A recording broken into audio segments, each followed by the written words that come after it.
রাজবাড়ী সদর হাসপাতালে নানা অনিয়মের অভিযোগে অভিযান চালিয়েছে দুর্নীতি দমন কমিশন দুদক। অভিযানে সবগুলো অভিযোগের সত্যতা পেয়েছে দুদক। দুদক কর্মকর্তারা বলছেন, হাসপাতাল কর্তৃপক্ষের বিরুদ্ধে ব্যবস্থা নিতে কমিশনের প্রতিবেদন দাখিল করা হবে। মেহেদী হাসানের তথ্যছবিতে প্রতিবেদন।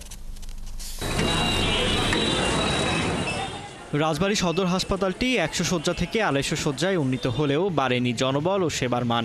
ভর্তি থাকা রোগীদের দেয়া হয় না খাবার, বেশিরভাগ ওষুধ কিনতে হয় বাইরে থেকে। আমার বোন বলতে যে আমাকে খানা দাও না কেন, কয় আমরা 18 জনের 16 জনের বেশি খানা দেই না। কিছুই তো পাই না, সবই কিনা লাগে, খালি একটা গ্যাসের ইগনিশন দেয় পাও। গরিব দুঃখী মানুষ আসে চিকিৎসা পাওয়ার আশায়, কিন্তু এখানে সবকিছুই মনে করেন হজবরল অবস্থা। রোগী ও তাদের স্বজনরা আরও জানান, হাসপাতালের টয়লেটগুলোতে ঢোকার অবস্থা নেই। একেবারে নোংরা, দেখলেই তো বুঝবেন যে কি হইতেছে।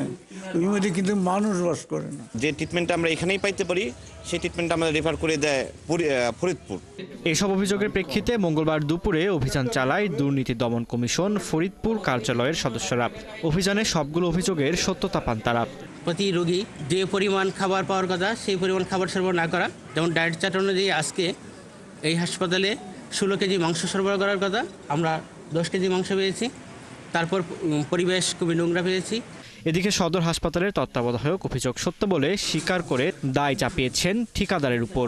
আশ্বাস দেন ব্যবস্থা নেয়ার। দুদকের টিম রান্নাঘরে গিয়েছেন, ওরা কিছু ত্রুটি পেয়েছেন যে মাংস কম। বাস্তবে আমি একটু কম দেখেছি, হ্যাঁ কম আছে। তা আমি এ বিষয়ে আমার কাছে মনে হয়েছে হয়তো এটা কন্ডাক্টর কম দিয়েছেন।